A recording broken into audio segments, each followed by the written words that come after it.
Good morning, students. In last lecture, we have seen how to find rational numbers between two rational numbers and rational numbers between two integers. Now today we are going to find irrational numbers between two rational numbers. So let us take this example. Find an irrational number between 1 upon 7 and 2 upon 7. 1 upon 7 and 2 upon 7 both are rational numbers and we want to find irrational numbers between them. Okay? अभी याद करो कल का irrational number का decimal expansion कैसा था? Non terminating non recurring, यानी उनका डेसिमल एक्सपांशन ये नॉन टर्मिनेटिंग था, यानी उसका एंड नहीं होता था, और नॉन रिकरिंग यानी रिपीट भी नहीं होता था. अभी 1/7 का डेसिमल एक्सपांशन देखिए कैसा है. कल हमने ये एग्जाम्पल देखा था. तो 1/7 इसकी वैल्यू हमने निकाली है, उसका डेसिमल एक्सपांशन आया है 0.142857 और ये फिर से रिपीट हो रहा है क्योंकि यहाँ 1 से स्टार्ट हो रहा है और नीचे रिमाइंडर फिर से 1 आया है. इसका मतलब फिर से डिवीजन की प्रोसेस आपकी स्टार्ट होगी. तो इस तरह से ये 1/7 का डेसिमल एक्सपांशन और ये है 2/7 का डेसिमल एक्सपांशन 0.285714. अभी स्टार्टिंग 2 से हो गई है उनकी और रिमाइंडर भी 2 आया है. इसका मतलब ये डेसिमल एक्सपांशन फिर से रिपीट हो रहा है, यानी 285714 फिर से 285714. ये हमने कल पढ़ चुके थे. ओके, तो ये है उनका डेसिमल एक्सपांशन. ये है 1/7 का और ये है 2/7 का.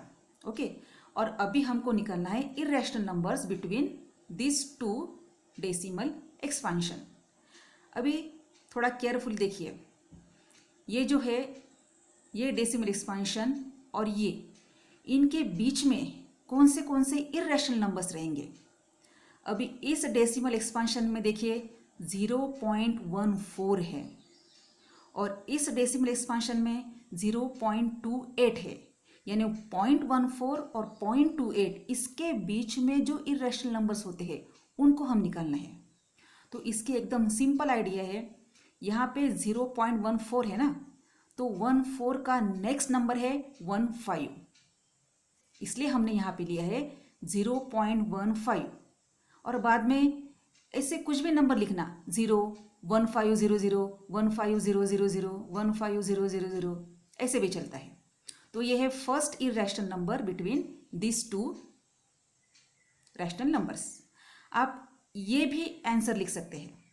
जैसे अभी देखिए 0.16 ये 0.14 से बड़ा है और 0.28 से छोटा है, यानी ये भी इरेशनल नंबर्स ये दोनों के बीच में रह रहा है. या आप ये भी लिख सकते हैं 0.170. ऐसे ब्लॉक रिपीट करना, सॉरी ब्लॉक नहीं, एक्चुअली इसको ब्लॉक बोलना ठीक नहीं है. 170 1700 17000, यहाँ पे कोई भी ब्लॉक रिपीट नहीं हो रहा है, सिर्फ नंबर रिपीट हो रहे हैं. ओके, तो ये भी इरेशनल नंबर हो सकता है और ये भी इरेशनल नंबर हो सकता है. ऐसे हम इनफाइनाइट इरेशनल नंबर्स निकाल सकते हैं between this to rational numbers. समझ में आ रहा है? ओके, ऐसा एक क्वेश्चन आपको एक्सरसाइज में है. अभी कुछ इंपॉर्टेंट पॉइंट्स देखिए. 0.3, अभी ये ऊपर कैप है जो बार है, इसका क्या मतलब मैंने कल आपको बताया था कि ये जो 3 जो डिजिट है ये सिर्फ रिपीट हो रहा है 3 3 3 3 3 3. और अभी ये सेकंड एग्जांपल में 1.27 के ऊपर कैप है.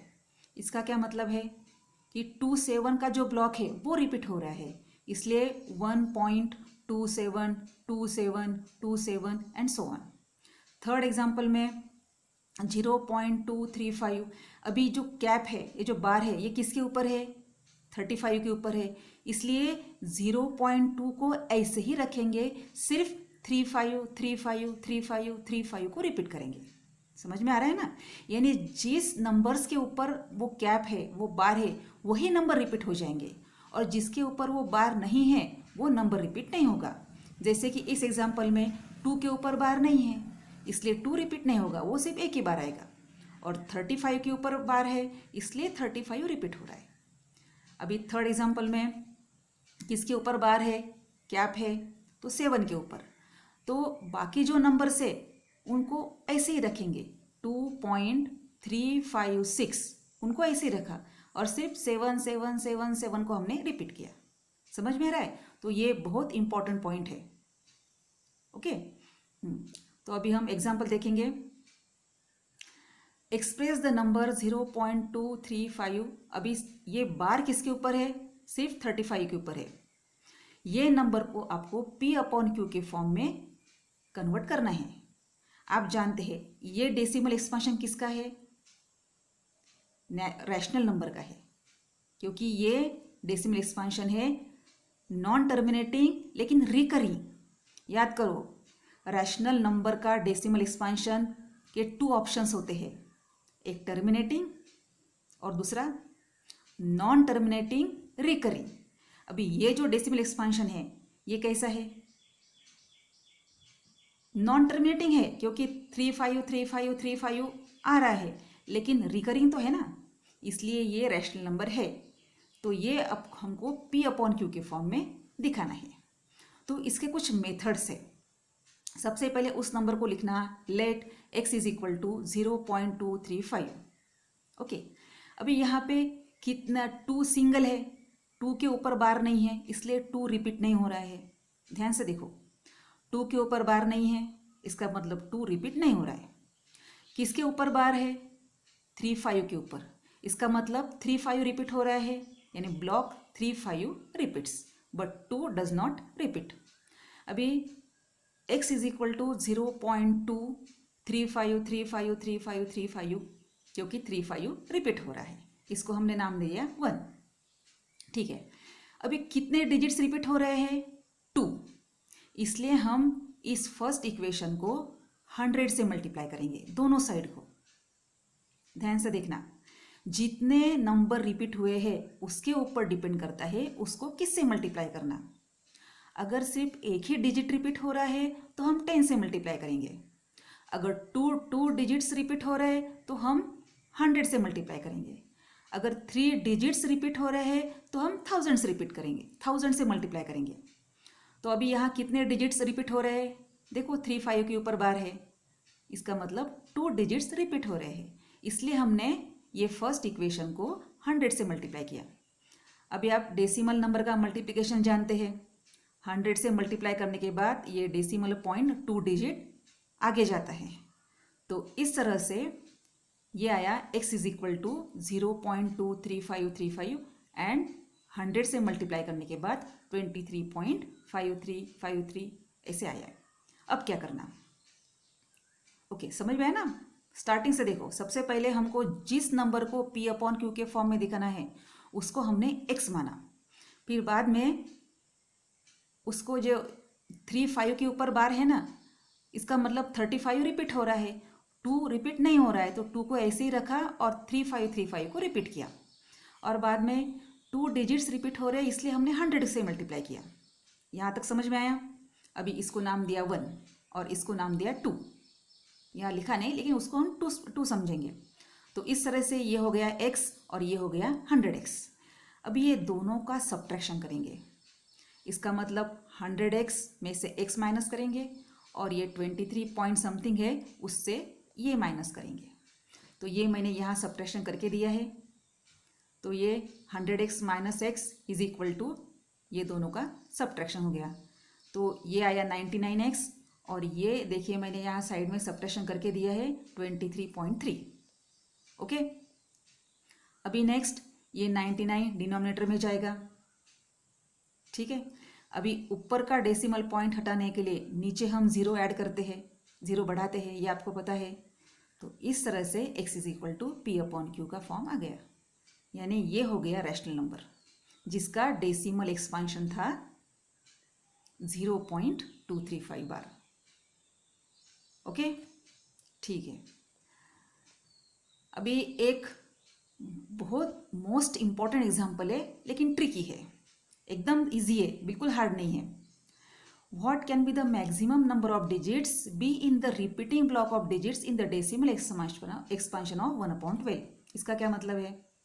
अगर हम 1/12 का डेसिमल एक्सपांशन निकालते हैं, यानी 1 को 12 से डिवाइड करते हैं, तो उसमें जो रिपीटिंग ब्लॉक होगा उसमें मैक्सिमम कितने नंबर आ सकते हैं?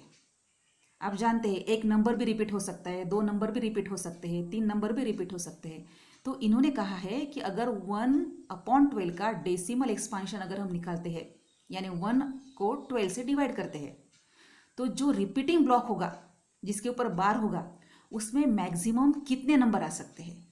तो इसकी एक ट्रिक है, ये स्टेटमेंट हमेशा याद रखना। The number of digits in the repeating block is always less than divisor. यहाँ डिवाइजर 12 है क्योंकि हमने 1 को 12 से डिवाइड किया है। फिर से देखो, number of digits in the repeating block is always less than divisor, और यहाँ डिवाइजर कौन है? 12। तो इसका मतलब number of digits in the repeating block should be less than 12, 12 से कम होने चाहिए। अभी इसका क्या मतलब है? तो रिपीटिंग डिजिट्स जो है ना, वो जो ब्लॉक है, हो सकता है उसमें एक डिजिट रिपीट हो या 2 डिजिट्स रिपीट हो या 3 हो। कब तक आएगा? 11 भी हो सकते हैं क्योंकि 12 से कम होने चाहिए। अभी हमको तो पूछा है मैक्सिमम नंबर, ये मैक्सिमम नंबर, तो इसमें मैक्सिमम नंबर कौन सा है? 11 है। And therefore the maximum number of digits in the repeating block is 11। Okay, तो ये स्टेटमेंट हमेशा याद रखना। The number of digits in the repeating block, repeating block यानी वो ब्लॉक जो रिपीट होता है, उसमें मैक्सिमम नंबर ऑफ डिजिट्स किसके ऊपर डिपेंड है? They should be less than divisor, और यहाँ डिवाइजर है 12। ओके, समझ में आया? ठीक है, अभी ये आपका आज का होमवर्क है। ये एक्सरसाइज 1.3 के एग्जाम्पल्स है, मैंने सीरियली नहीं लिए हैं, क्वेश्चन 8 पहले लिया है। बहुत इजी एग्जाम्पल है, ऐसे एग्जाम्पल हो चुके हैं, क्वेश्चन 9, क्वेश्चन 7, क्वेश्चन 4। ओके, ये एग्जाम्पल कीजिए। अगर होमवर्क में कुछ डिफिकल्टी है, प्रॉब्लम है, तो मुझे मैसेज कीजिए। ओके।